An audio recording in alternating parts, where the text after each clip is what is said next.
Hello and welcome. I am your host, Tennille Christensen from Earth Mama, where I teach people to get skilled in sustainability. This is the Permaculture Herbalism segment brought to you by the Elder Tree, where we are putting the medicine in the hands of people. Thank you for tuning in. I'm recording from my studio in Jabukai land of Kuranda, Australia. And I'm going to give my respects today and always to the First Nations people, past, present and future, and offer my gratitude for the opportunities to learn their ancient wisdom in our modern world, bridging time and culture so we may all thrive. This segment is all about merging the world of permaculture and herbalism, so the art and science of ecological design and plant wisdom or plant medicine so that we can cultivate healthy landscapes and people. If you want to be involved, you can be part of the Elder Tree Trove, which is our Patreon community. Stay tuned to this episode for more information, and without further ado, let's get into the interview. If we would open our ears, what would we hear? And so not only did the seed bring me that message of its sacredness and the infinite potential, but then the next part that came was it was reflecting to me our potential as well, our infinite, unlimited potential that we have within. In this episode, we embark on a journey into the verdant world of seed saving with Maria Gillies. Living a simple yet profoundly enriching life, she is a devoted member of the Mareeba Seed Savers coordinators team in Far North Queensland and also volunteers with the National Seed Savers organisation to connect all Australian groups. Maria left her life in the laboratory to take off her shoes and follow her curiosity for food as medicine. And she shares in her insightful world of seeds after exploring a deep connection with papaya and the lessons learnt from being present with seeds and healing with nature. The turning point in her journey, though, came when she engaged in a transformative woofing experience with Isabel Shipard, a renowned herbalist and author on the Sunshine Coast. Under Isabel's expert guidance, Maria realized the significance of preserving seeds from one's garden, and she shares these insights and experiences within a rich tapestry of lessons learned in the world of nurturing and preserving life through seeds. Thank you for coming, and let's jump into this first question, which is how has permaculture influenced your life? Well, Tennille, for me, it's been a pretty important part of my life, even though I didn't realise it at first, because what permaculture does for me is it actually gets me in touch with the natural world. And I lived most of my adult life, very disconnected from nature, even though I wasn't really aware of that because, I left school and I did a training as a pathology technician. And so I worked in a laboratory for many years, both in the areas of diagnostics, but also in immunology research. So it was an interesting time in my life, and, that's what I thought that my career path was going to be like. But I was very disconnected from nature, in a laboratory environment which is quite cold and sterile, under fluorescent lights. And, you wear the whole gown and gloves and masks and all those sorts of things as you're doing your experiments and whatnot. And I just didn't really think about the natural world outside as such and connecting with that. And it was quite rare for me to actually go outside, take my shoes off and have my feet on the ground. So it might seem like a strange thing, when I look back, I think, gosh, was my life really like that? Actually, yes, it was. And thank goodness it's not like that now.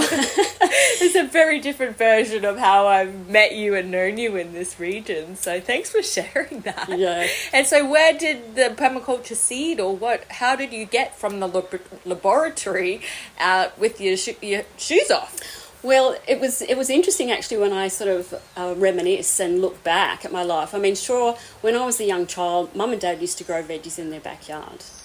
But I didn't really think much about it. You know, they would bring some of the produce in and we would have that with meals and whatnot, but I really didn't partake in the process. I watched my dad from time to time when we'd have conversations, but I didn't really partake in the process. And so it wasn't until my early 20s that I went to France for 2 years to stay with some friends, and that's when I really got to see about the abundance that you could have in your life when you've got a garden in that backyard environment. And I got to see some fruit trees and plants growing that I'd actually never seen before, because in France, you know, they go through very different climatic conditions to what I grew up in. Australia, Newcastle was the area where I grew up, right? So, you know, we certainly didn't get snow there, but it was a very different environment in France. It was actually between the Alps and the Jura Mountains, not too far from Geneva, actually. And it was just an incredible property because they had raspberry bushes, blackberries, red currants.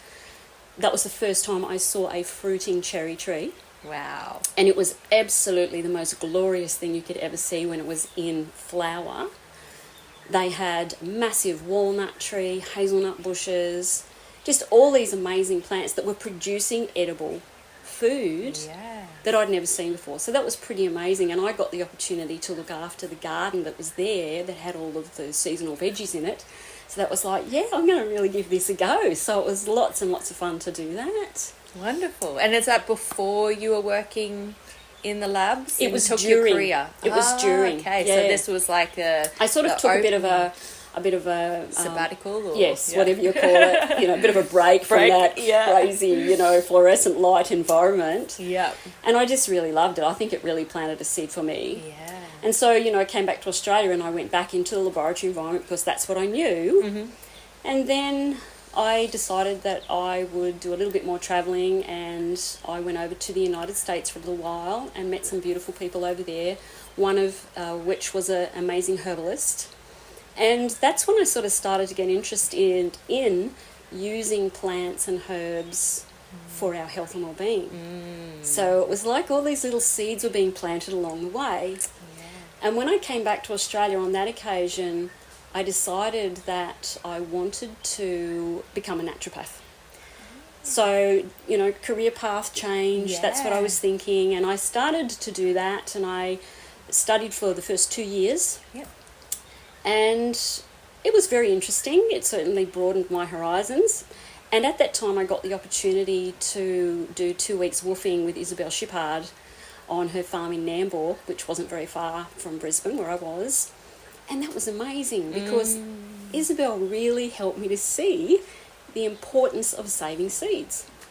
Yes. And she was growing chia and Job's tears, all sorts of really interesting plants. I love them. And so she got me to help her in the harvesting of those seeds. So it was a really beautiful 2 weeks with her. She was an amazing woman, absolutely incredible woman, and we were all very blessed, you know, to have those incredible books that she wrote and put together for everybody as reference books. They're just amazing. So I decided that I wanted to look at the natural perspective of health and well-being, particularly with food and using herbs.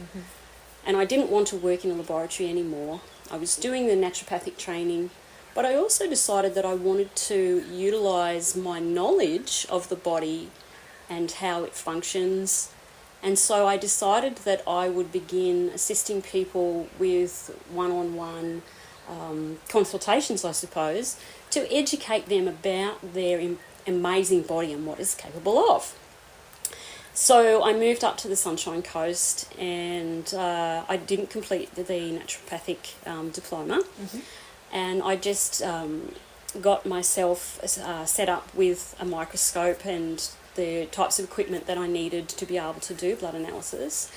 And it was really quite amazing to see somebody become aware of the miracle that their body is, because it really is profound. Yeah. And when you can see your blood in a visual way and see how it's moving and the different cells that are in that blood, it's actually really quite amazing. So that was something that I did for a number of years, and I really enjoyed it. It was really, really wonderful. Wow. So can I just ask a question in there? Were you looking at people's blood and then helping them with their health and then looking at their blood again so that they could see, like, what was the blood analysis aspect of it?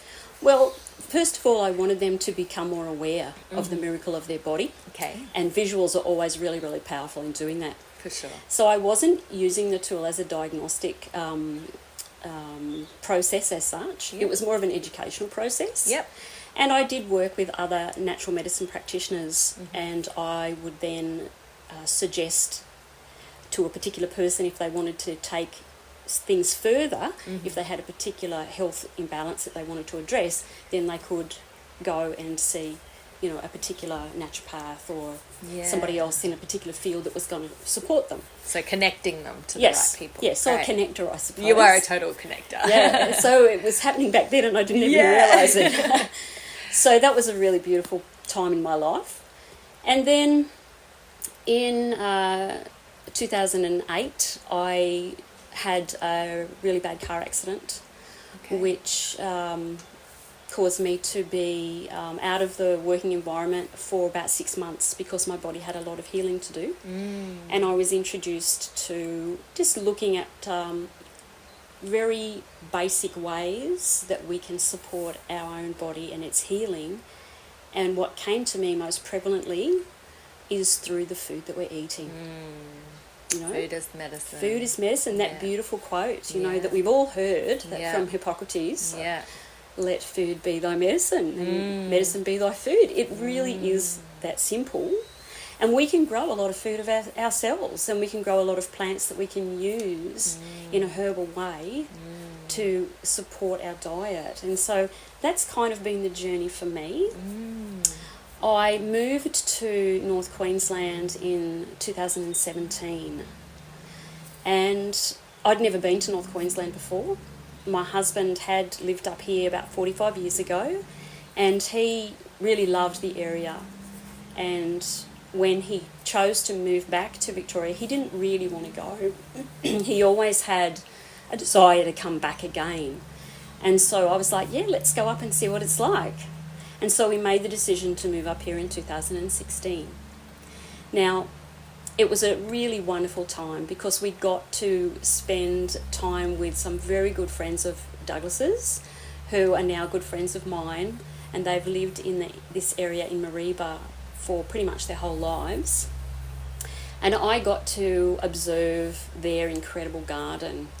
Absolutely amazing. And the abundance that they were producing was absolutely mind-blowing. And so I hadn't really been part of a Seed Savers group at that point, but I was asked if I would be available to do some of the administration for the Mareeba Seed Savers because the young lady who had been doing the role was moving down south. So I was like, yes, I've got time on my hands, I've got a computer, sure, you know, I'll give that a go. And so that's where it all began with our local Seed Savers group.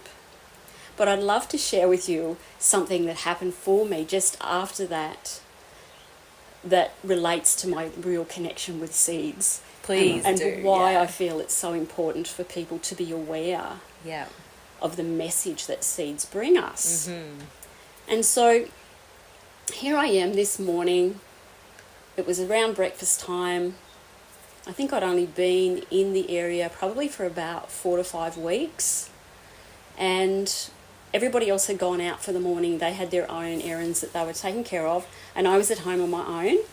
And I had this amazing, beautiful pawpaw that I was going to have for breakfast that had been grown by Michael Alba, the beautiful man who had the property, Michael and Lindy. Yeah. And so I picked up this pawpaw and I cut it open. I put half on the table and I picked up one half and I started with a spoon just taking the seeds out of the centre of the pawpaw, and one of the seeds fell onto the table. And in that moment, I'm probably going to start crying now, and I hope my voice doesn't get too quivery because it was a pretty profound experience. Yeah.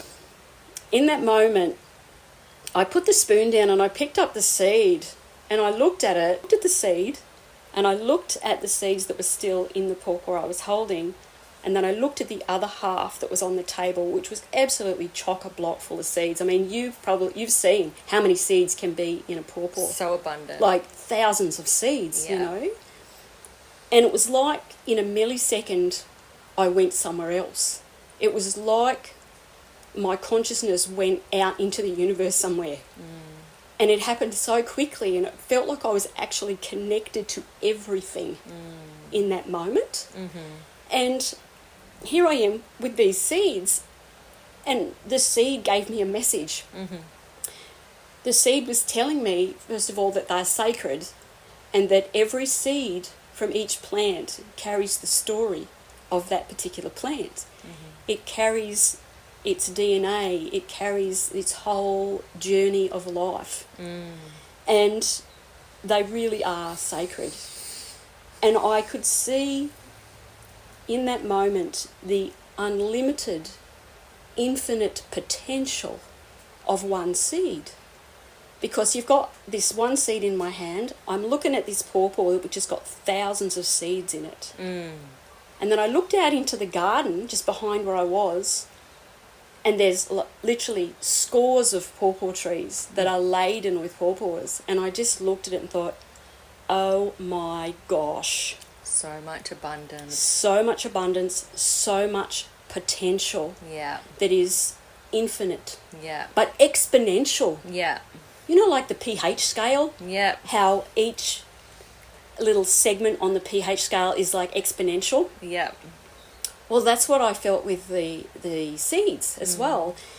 There should never be such a thing as food shortage in this world. Absolutely not. It's by design. Absolutely. But yet nature designs this incredible plant. Absolutely. We have everything we need to nurture and nourish our bodies right in front of us. Yeah.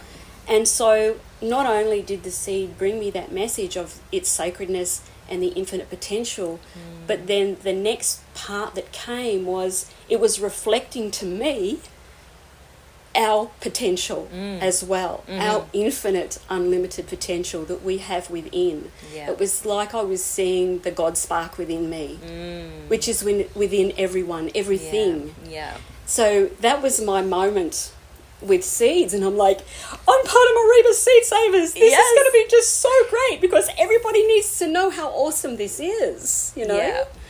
And so, that's how I came to be part of the Seed Savers group. So such a passionate, embodied experience, and this message coming through and you sharing that. And it's interesting how you, like the time, like you came up and you landed basically in the epicenter. Like, you know, the Albers are so well known. They've done such great work in this community and have such a great demonstration property, and you've come in and been held in that space to learn about tropical gardening so incredibly, and then to have the presence to sit and be with the plants. You already had that understanding of how food is medicine. You'd already taken these steps on the journey, and then here you are presented with this beautiful message, and now you've carried that on, and you play a big role in bringing and networking and connecting people around the topics of seed and seed saving in this community here. And even lately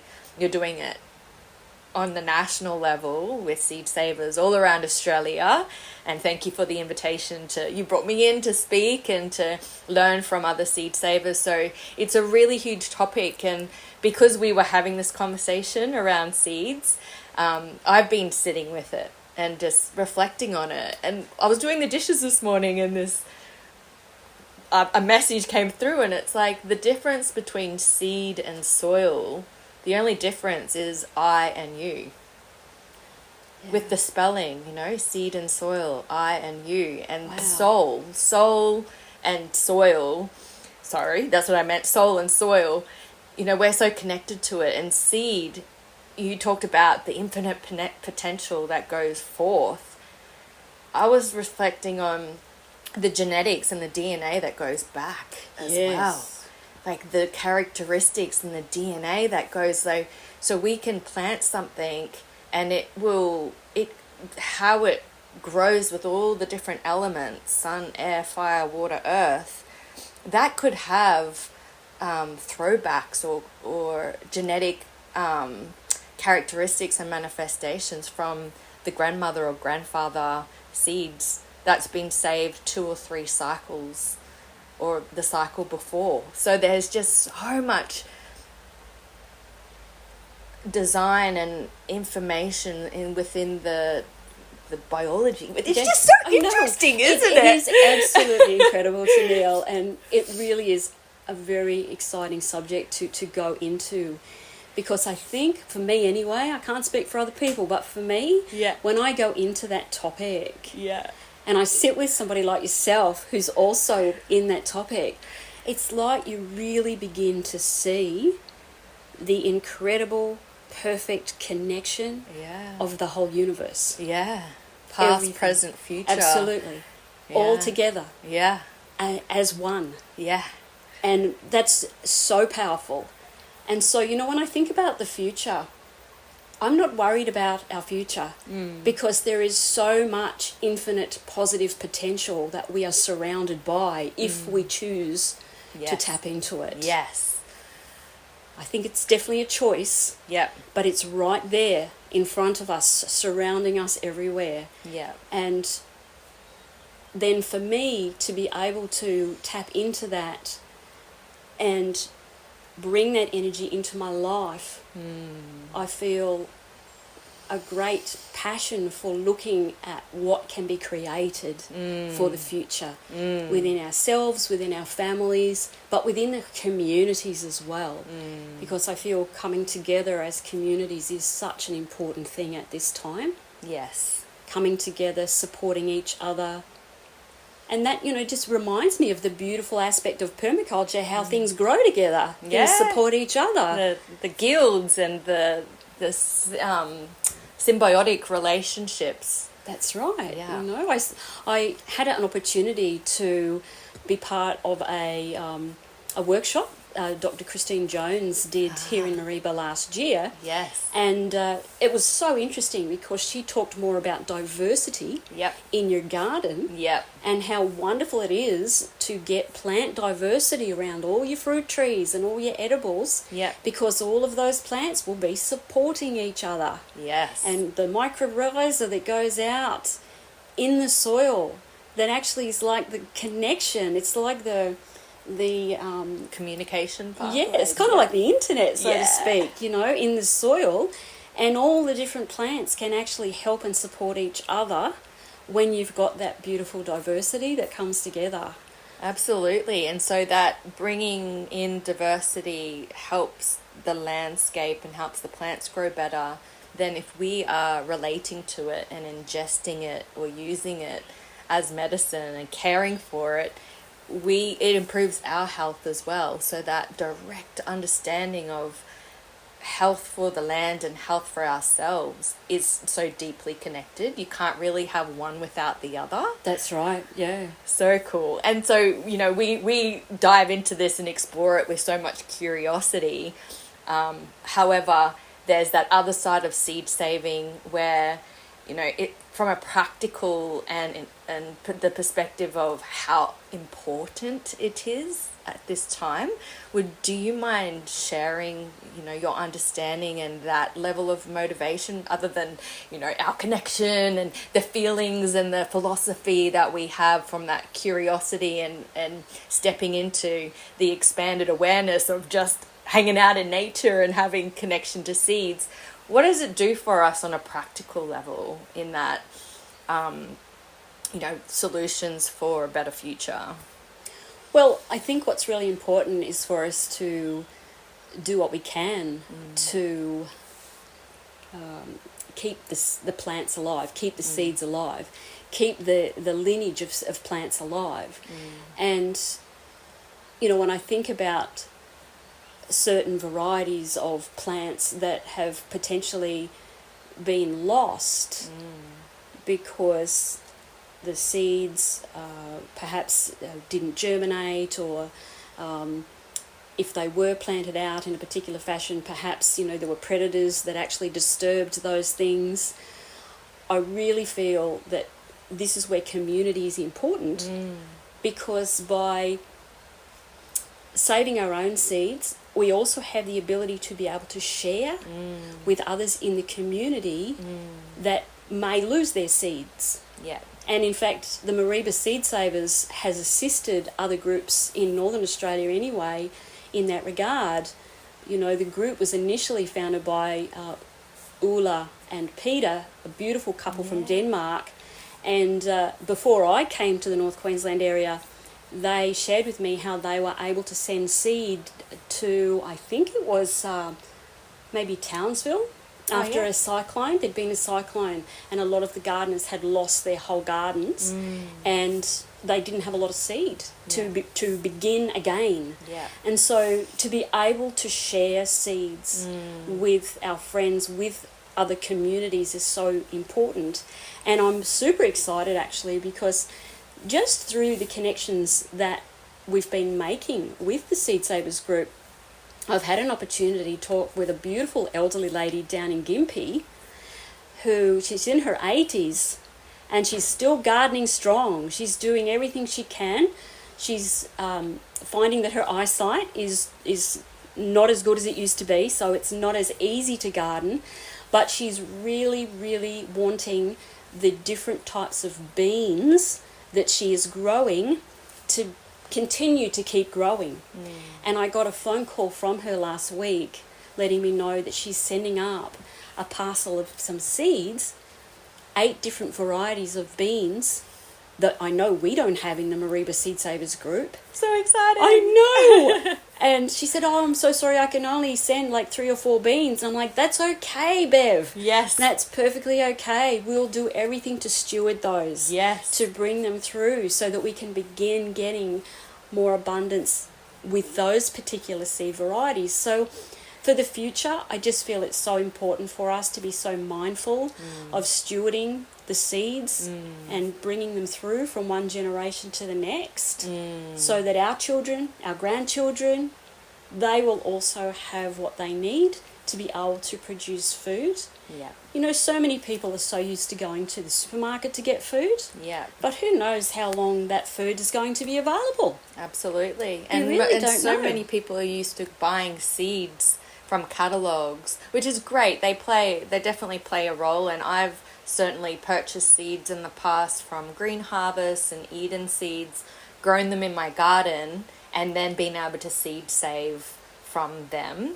But I notice each year they grow better in my garden. So they're getting acclimatized to my microclimate and my niche, because both of them have traveled from, you know, Sunshine Coast or South Queensland. And I'm sure with these beans from Gympie, you might have those 3 seeds. You'll have 3 bean plants, and the amount of produce and seeds that you'll be able to save from those 3, like you said, it's kind of like a fractal, like the potential. There is just so much there, but it can be completely lost if the wisdom and the motivation to save some of them, to put some aside, to share, to share the surplus, that permaculture ethic, sharing the surplus, obtaining a yield. If we eat all of those beans, we're not going to be able to actually grow them again next year. Exactly. So it's future planning. Exactly. Future planning. We must do it. It's so important for the generations to come. Yeah. And, you know, seed saving just really provides that beautiful opportunity to do that. I mean, it provides everything, really. It's just such a wonderful gift, really, for people to embrace in their lives. Yeah. Even though it might seem like a strange concept at first, and they might think, but I don't know anything about seed saving.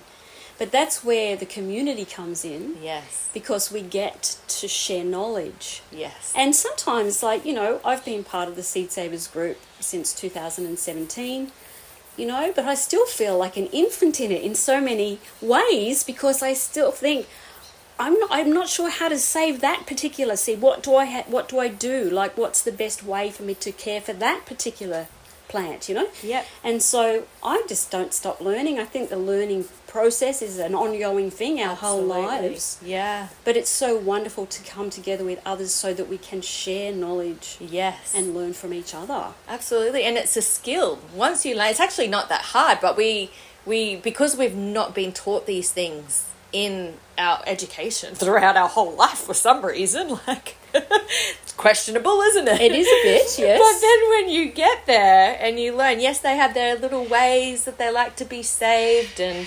stored.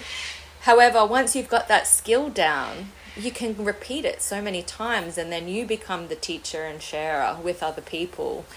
I wanted to touch on, at some point I'd love to go back to the conversation of the papaya. Yes. Because just, like that's so expansive, but when we narrow down to the plant itself, there's so much medicine and food in that particular plant. So nature, by design, is providing us past, present, and future of continuing having a relationship with this plant for our health and well-being. But for our tropical climate, where it grows so abundantly, it has these leaves that have a medicine in it that can be boiled and utilized for many different ailments. Wow, that's just so amazing, because when I think about what particular plant that I really want to have in my garden, I'd go straight for papaya or pawpaw. Some people refer to it as pawpaw, because for so many reasons. And what you've just shared there, Tennille, I didn't even know that myself. Oh, wow! So this is the beauty of sharing knowledge. But what I see with the papaya is it's an incredible plant. It's very fast growing. Yes. And it produces very, very quickly. It does. And it produces so much abundant seed for the next generation. Yeah. It's just phenomenal. And they're so hardy too, particularly the ones that we've got around in our garden that have self-seeded. Yep. They tend to be the ones that produce the most amount of fruit. Right, because they've been in the environment and they've taken in the knowledge of the different elements, and they've come through, and they can basically grow themselves now, right? Absolutely. Like we've got a couple just down here near where we have our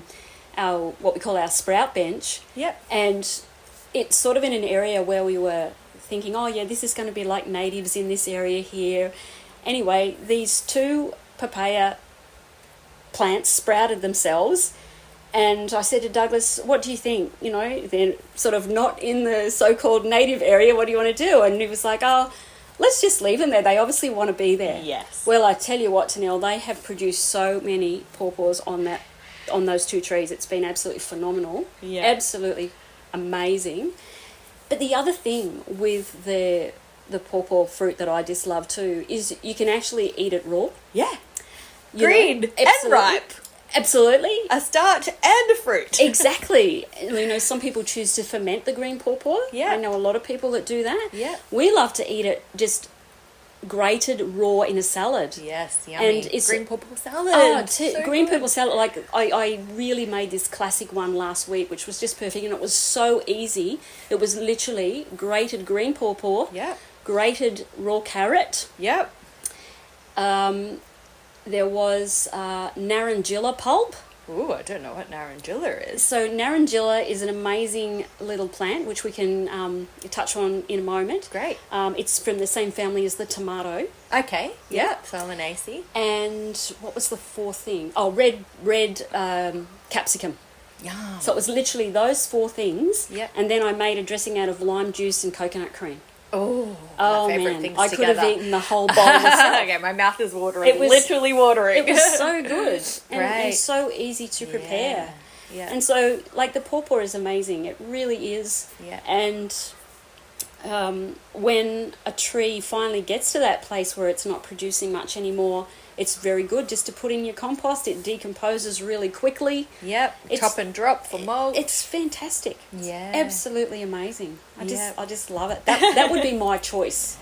Hey, this is a quick interlude. I trust you're enjoying the episode thus far. Did you know that the Elder Tree is a not-for-profit organisation? We are empowering grassroots herbal education and earth skills to ensure holistic healthcare is accessible to everyone. Beyond this podcast, we have the Elder Tree Trove, which is our Patreon community. It's more than a membership, it is a space where our listeners become co-creators of our mission, which is to secure the future of herbal medicine in Australia with an education centre and healing sanctuary in Far North Queensland of Australia. To be more involved, you could join us as a Patreon and become an integral part of our community.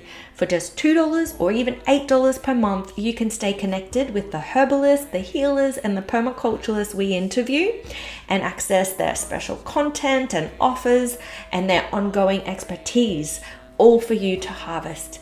Now let's get back into the interview.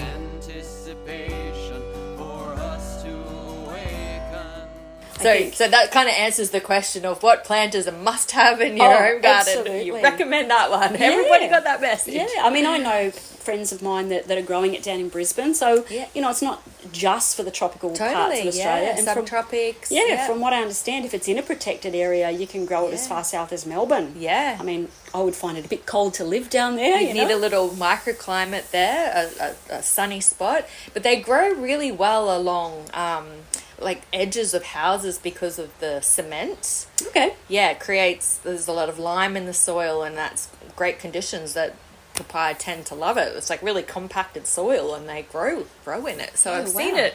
You know, the more I baby and like care for one, it's like but the ones that, like you said, that just come up and like, I'm gonna find their thrive. niche.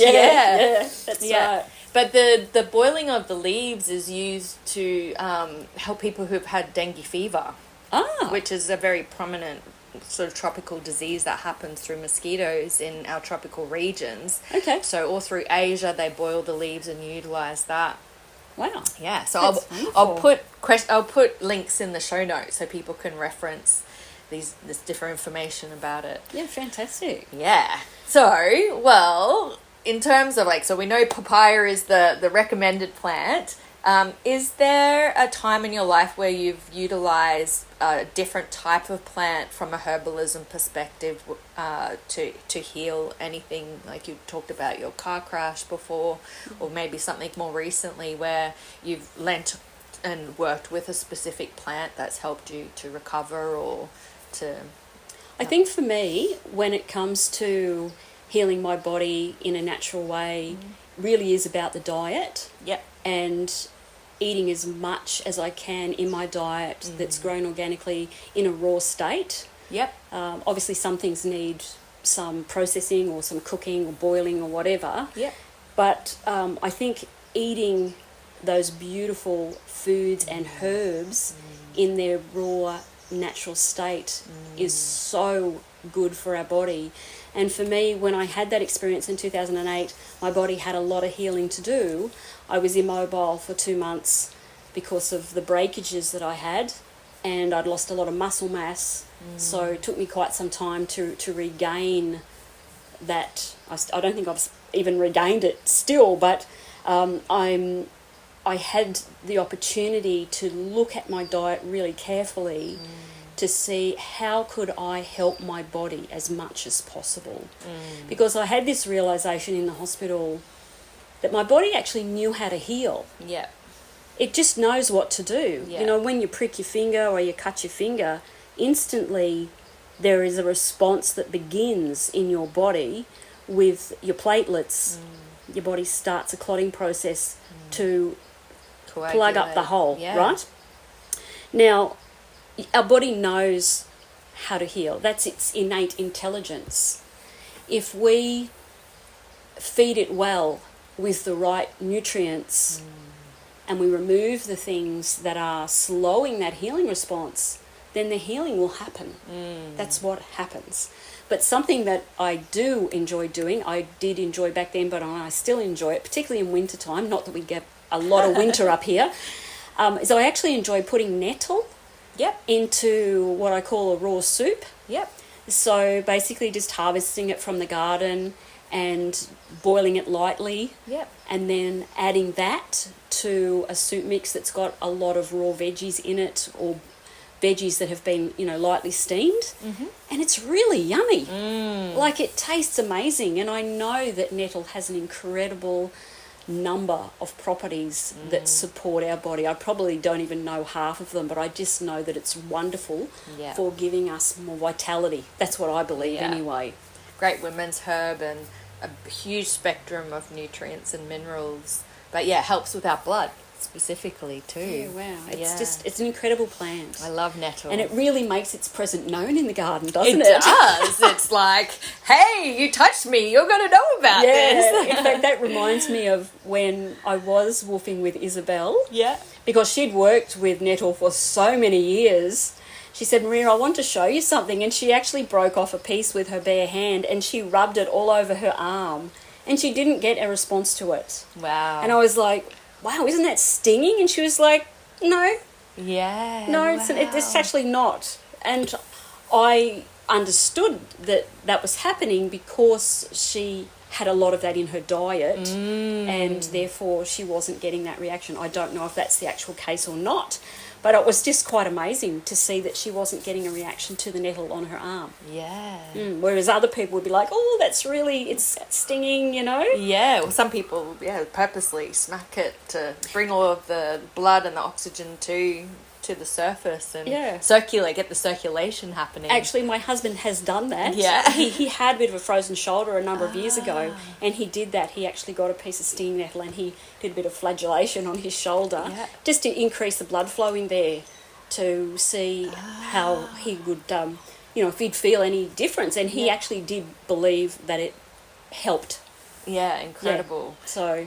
Wow. I've never spoken to anybody who's actually spent time with Isabel Shipard on her farm. That's so awesome. She's such an amazing woman. She was so incredible and so giving of her knowledge. Yeah. And the thing that I loved, which was so beautiful, like every day she would have like morning tea and lunch prepared, and there was always fresh herbs all over the table so that you could choose to put with your meal. Wow. There would be nasturtium flowers and just everything. There was sprouts everywhere. Like her whole kitchen was full of sprouts. Wow, she really lived what she wrote about and shared. Absolutely did. Yeah. Yeah. Yeah, so her wisdom really lives on, doesn't it, in her books and then everything that we, because it's so applicable. What is it? I talk about in my very first episode how we can use herbs in our daily life. Every single plant in that book we can grow in this region. Yes. And so for me, there wasn't many other books that really had that depth of knowledge. And, I love the stories, the way she teaches through story. Yes. And all of the anecdotal. I can receive and understand anecdotal information much easier than facts and figures. It's just the way my brain works. But I do appreciate the scientific evidence there, but for me, if I can try it out and do it kinesthetically and have the results, then that's good enough for me. I think that general wisdom that we can share within our communities of what works and what doesn't is how we continue propagating our knowledge onwards, like we're propagating the seeds. It's that information sharing, and I guess coming back to Seed Savers, like the action of turning up and learning how to save the seeds and getting those skills is one element of it. But every time I've learned something new, and not even necessarily related to the seeds, but to the larger garden environment, going on tours with people as well. There's always different levels of learning. But it's the making friends and the relationships and connecting with like-minded people where, everyone's showing up because they care for the earth, they want to grow gardens, they have, these experiences like you shared where nature is healing and nature is showing us this information about our place in the universe and these lessons for ourselves moving forward in a good way. And it's a free organisation that you just show up for. And then, on top of all of that, it's like, this is a really proactive, solutions-based way to be an activist instead of saying no to Monsanto. I just listened to a podcast on the way here and 3 or 4 companies basically provide 60 to 70% of the main food crops and seeds for the world. Wow. So, when we talk about the importance of diversity, Yes. no seeds are not really being provided or cared for. It's run by profit, and there's a whole lot of genetic modification, and they're even making farmers sign contracts, which means they can't save the seed. They have to rebuy the seed each year, and they're putting in technology into the seeds to stop them from growing, like hybrids and things like that, where it's not going to grow true to type the second year around. But as home gardeners, we can take hybrid seeds and we can replant it for a couple of years and have a quality plant. Absolutely. We can That's play a role. It's been grown in your area, Yeah. and it's got those beautiful traits that are specific for your area. Yes. And that's the beauty. And the other thing, just as you were talking, the thing that came to mind for me when we look into the seed saving community, not only do we share the knowledge and we share the seeds, we share the abundance, Yes. I mean, at the Mareeba Seed Savers, we have a giveaway table. Yep. We had to go and get us another table at our last event because there was so much abundance that people were bringing to give away with love. Yeah. And that's the thing. Yeah. With the Seed Savers movement, there's a lot of love, and we really, I feel, need so much more love in this world. And by seed saving, that's another way that we can share that love, because the seeds are filled with love. Yeah. The earth is filled with love. The earth, it loves us. It reminds me of that beautiful quote about our body. Our body is filled with millions of cells, so many, and every single one of them cares about you. It's just... Or working to bring us health and well-being and life. Absolutely. So they're all coming together for a common goal. Yeah. And there's so much love in that. Yeah. So I just love Seed Savers. Me I think too. it's incredible. I feel like if I walk around with seeds, I always have seeds in my pockets, because I think that's part of it as well. It's a new way of being and mindset. So wherever I'm walking, I'm observing. I'm like, what is nature showing me? And there's always seeds. I'm like, I'll save that and pop it in my pocket. And so I totally hear what you're saying. But does it for you? Like, I feel hopeful and I feel really abundant. If I've got a pocket full of seeds and a pocket full of change, it's like, I prefer the seeds. Like, I know that is like, there is infinite, as you said, infinite potential into the future. Yeah. And I love going to people's houses and taking seeds or them coming over and sharing that. And that just becomes part of the culture, I think, in people practicing permaculture or people involved in seed savers, is that there's always more than enough. Absolutely. There's always enough. And it helps us to step out of the fear mentality. Yeah. To step out of that mentality of scarcity. Lack. Yeah. What am I going to do? I'm not going to have enough. Well, just take a breath. Just connect. There is enough. Yeah. More Nature than enough. shows us, actually. Yeah. Absolutely. There is just, But speaking of the seeds in the pockets, I always have to be mindful when I'm doing the laundry. Yeah. Because Douglas does exactly the same thing when he's out and about. He'll come home with a pocket full of seeds, and I never know what I'm going to find in his pants before I put them in the washing machine. Put the jars near the washing machine so you can unload all of the pocket, all of the pretty seeds. much. Love it. Yeah. Cool. Well, I've loved all the sharing. I'd like to know if you could share with our listeners what's alive and thriving in your world right now. Well, something that I think is super exciting, and it's once again on the seed saving topic, Awesome. is the National Seed Savers Connect that I've been a part of for just over 12 months. I've been fairly active with our local group, the Mareeba Seed Savers. Yep. And so, we had a Facebook page and I was doing a fair bit of posts on there. And just a bit over 12 months ago, I got a message from a beautiful lady named Liz Worth. And Liz is from the Bega Valley Seed Savers.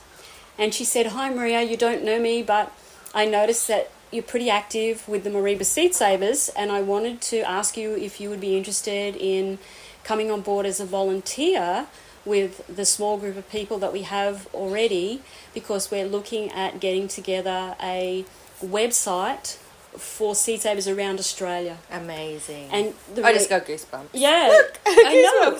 It's powerful, actually, It is because powerful. it really comes back into all the things we've talked about. Yeah. Bringing people together. Even if we don't live in the same area, Yeah. we can still share on Yes. so many levels. Yes. And so I just thought, well, why not? Let's get connected. Let's see, what we can do.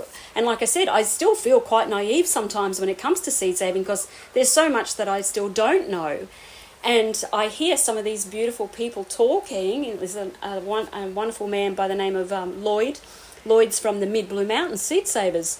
And his knowledge of saving seeds is phenomenal. And I listen to him and my brain's just like, whoa, it's just incredible. And so it's a very small group of us. We've been getting together about every 3 or 4 weeks to have a Zoom call, just putting ideas out there, and their website's been coming together. It's called seedsavers.org. Yep. So you might want to put that I link will in. definitely do that. But it's super awesome because it's going to be a website that has Australian content, Australian seed saving content. Because a lot of the stuff that's on the internet is more related to Europe. Mm-hmm. Yeah. There really hasn't been a great deal Yeah. around Australia.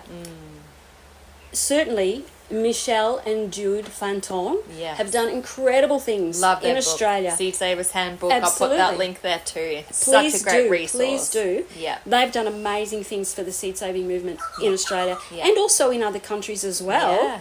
But they have retired. Yep. And so, Liz was like, we really need to step up Yes. and see what we can get together so that we can keep connecting seed savers in Australia. Yes. And because technology these days, we can, stay connected fairly easily. Yeah, we can Zoom with people all over Australia. Like, we learnt so much in that last I know. meeting, and it's free for anybody to join and It is connect with. absolutely Yeah. free. And so we do a Zoom 4 times a year. Yeah. And it's usually on the first Sunday Yeah. of February, May, August, November. Yeah.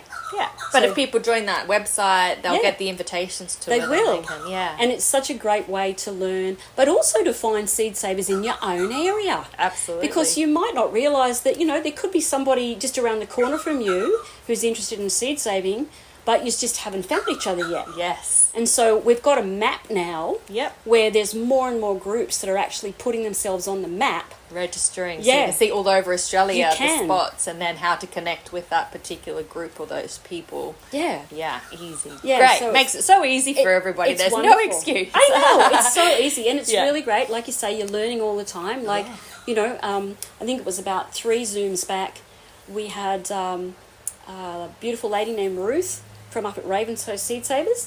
And because up in Ravenshoe the climate's a bit different to here, Absolutely. she was talking about ways that you could support your seed so that it didn't go mouldy. And she gave this great recipe of making, it was like a sort of a tincture with cloves. And there were people all over Australia on that Zoom that were like, can you please send me the recipe of how to do that? Yeah. Because I think that can be a challenge for people in lots of areas, particularly if they're trying to save the seed and they're not fully dry. Yeah. So there's things that we're learning all the time, and we've got a couple of subjects in the pipeline for the next Zoom, which is going to be in February, and one of them, I've got my fingers crossed that it will be confirmed, but I think we're going to be hearing about the microbiome of seeds. Ooh, cool. Yeah. Getting inside the seeds. Yeah, so the microbiome on the surface and within the coating of the seed. So I'm super keen to learn about that. Yes. Yeah, so everybody's welcome to join the Seed Savers, and it's just a really cool community to be part of. It is. Yeah, I just run an introduction to permaculture on the weekend at my place, and I always make a conscious effort to pass on this message to everybody who comes to my place, and that's the great opportunity in that space. Because, with Seed Saving 101, I remember when I first, found gardening and permaculture, I was in a community garden and I had a packet of seeds, and I was sticking my hand into the seed packet to pull the seeds out. And this lady came over to me and she said, hey darling, if you pour the seeds into your hand instead of putting your hand into the seed packet, you won't get your dirt and all of the bacteria that's on your hands into the packet of the seeds, which could actually make them not viable. I didn't know this, and so it was like, wow, that is a game changer, because how many people would do that and then their seeds don't grow and they think they can't garden? But it's like just the simplest thing of emptying the seeds into your hand as you need them instead of putting your hand into the seed packet. Wow, that's really powerful, Tennille. Yeah. I just had another awareness come to me as you were talking, because think about the action of that. When you're pouring the seeds into your hand, it's like you are open and receiving the abundance and the love that those seeds are carrying with them. Yes, rather than putting your hand in and taking. It's just a whole different level of doing things. It's incredible, But the amount of people that I share that with, you know, that just maybe 10 to 20 people each time, they also have this moment of like, oh yeah, I put my hand in the seed packet so many times. So they, you know, like seeds and the infinite potential, those 20 people are then telling everybody that they connect to just the most simplest basic seeds 101, you know, and it's us regaining as humans, regaining this, you know, you said like you don't know until you go and you learn these skills. It's in our DNA, and actually we get it quite quickly once we're shown.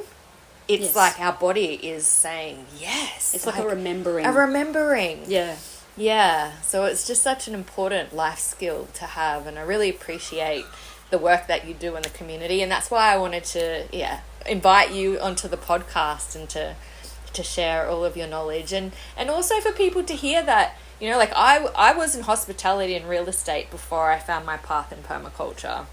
And seed saving is like one of the techniques out of the domain flower of earth and land stewardship. And there's 6 other domains that we can apply the principles of permaculture to. So, you know, we all can find our little niche and the thing that we do to bring about earth care, people care, and sharing the surplus that we actually have, that nature is providing in abundance, and step out of this scarcity, fear-based paradigm that's designed to put us in a certain way. That's right. Yeah. Absolutely. Be empowered in our communities. Oh, absolutely. And it's so vitally important, because for me, on my own personal journey, you know, going back to that place and permaculture being part of that vehicle, going back, it's been profound for my health and well-being. Yeah. You know, getting my shoes off and getting outside in the garden, you know, getting my fingers in the dirt, just really connecting in there. It's so healing, Tennille. You know, I don't need to convince you of that, because you're so aware of it as well. But it really is such a wonderful thing that we can all do for our own personal healing on so many levels. It's phenomenal. It is. Well, I think that's a really beautiful way to finish up our podcast today, from the bottom and the depths of my heart. Thank you so much, Maria. Oh, it's been just a pleasure. I'm just totally stoked to have had the opportunity. You know, I'm a pretty easygoing woman, and I've learnt to become easygoing as I've gotten older, and I'm really enjoying my older years, and it's just a great time to be alive, and I'm so excited for the future and for everything that we can share together. So thank you so much. Yay, pleasure. Well, that's a wrap for this episode. If you enjoyed it, please share it now with someone you know will benefit from this information. And remember, we're not just talking about change, we are cultivating it. Through these conversations and through the Elder Tree Patreon community, together we are sowing the seeds for an education centre and healing sanctuary. You can unlock access to our treasure trove of wisdom via our Patreon, so you can do that in the show notes below or from our website. Please subscribe now and leave us a review. It really helps the bots share our podcast with the world, and your support ensures that this podcast and our vision can thrive. To grow them is to know them is to use them is to love them, and then happily herbs become your way of life. May you be blessed with good health and many plants.